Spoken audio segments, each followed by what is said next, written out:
Hi friends, ഇന്ന് വന്നിരിക്കുന്നത് honey almond കേക്കിൻ്റെ വിശേഷങ്ങളുമായിട്ടാണ്. നോർമൽ സ്പഞ്ചാണ് ചെയ്തിട്ടുള്ളത്. 8 ഇഞ്ചിൽ കേട്ടോ, 8 ഇഞ്ചിൻ്റെ റൗണ്ട് ടിന്നിലാണ് സ്പഞ്ച് ചെയ്തത്. എന്നിട്ട് നമ്മുടെ സിറപ്പുണ്ടല്ലോ, സിറപ്പ് സ്പെഷ്യൽ സിറപ്പാണ്. അതിലോട്ട് കുറച്ച് ഹണി ചേർത്തിട്ടുണ്ടായിരുന്നു.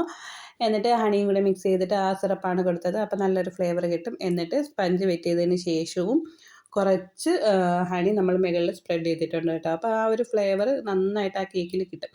അത് കഴിഞ്ഞ് ക്രീം വെച്ചതിന് ശേഷം ഹണി ഒഴിച്ചിട്ട് കുറച്ച് ആൽമണ്ട് ബദാം കട്ട് ചെയ്തിട്ട് അത് ലെയറിൽ കൊടുത്തിട്ടുണ്ടായിരുന്നു. അത് കഴിഞ്ഞിട്ട് കുറച്ച് മിൽക്ക് മെയ്ഡും കൂടെ കൊടുത്തു കേട്ടോ. എന്നിട്ട് ഇത് തന്നെയാണ് റിപ്പീറ്റ് ചെയ്തതേ. എന്നിട്ട് പ്രത്യേകിച്ച് തീമോ കാര്യങ്ങളോ ഒന്നും പറഞ്ഞിട്ടില്ലായിരുന്നു. ഇതിൻ്റെ കൂടെ തന്നെ വേറൊരു സ്പൈഡർമാൻ കേക്കും ഉണ്ടായിരുന്നു കേട്ടോ, മോക്ക് തന്നെയായിരുന്നു. അപ്പം ഇതും എൻ്റെ ഫ്രണ്ടിൻ്റെ തന്നെയാണ് കേട്ടോ, ഫ്രണ്ടിൻ്റെ മോക്ക് തന്നെയാണ്. അപ്പോഴത്തേക്ക് പ്രത്യേകിച്ച് തീമൊന്നും പറഞ്ഞിട്ടില്ലാത്തത് കൊണ്ട് ഇതിൻ്റെ ഒതൻറ്റിക് രീതിയിലാണ് ചെയ്തത് കേട്ടോ. ചില കേക്കുകൾ അങ്ങനെയാണല്ലേ, നമ്മൾ അതിൻ്റെ കറക്റ്റ് ഒതൻറ്റിക് ആയിട്ടുള്ള രീതിയിൽ ചെയ്യുമ്പോഴത്തേക്കാണ് അത് കഴിക്കുമ്പോൾ അതിൻ്റേതായ ഫ്ലേവർ കിട്ടുന്നത് അല്ലേ. അപ്പം പിന്നെ അതിനകത്ത് അങ്ങനെ തന്നെയാണ് ചെയ്തത് കേട്ടോ. വൈറ്റ് ചോക്ലേറ്റ് മെൽറ്റ് ചെയ്ത് ഗനാഷ് ആക്കിയിട്ട് അതിനകത്തോട്ട് കുറച്ച് ഹണിയും കൂടെ ചേർത്തിട്ട് അതാണ് മുകളിൽ ഒഴിച്ചത്.